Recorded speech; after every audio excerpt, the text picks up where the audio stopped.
I will give you some content writing tips now. Here are some key differences between article and blog.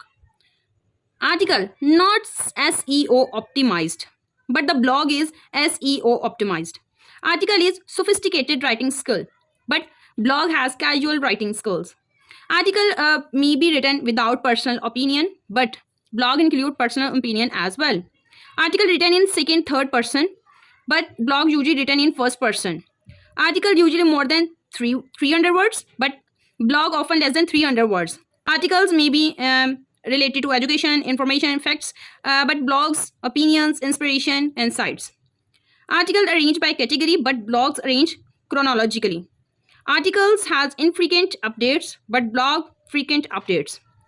Article has verified before publishing, but blog doesn't require any verification. Article are fact based, but blog have opinion based.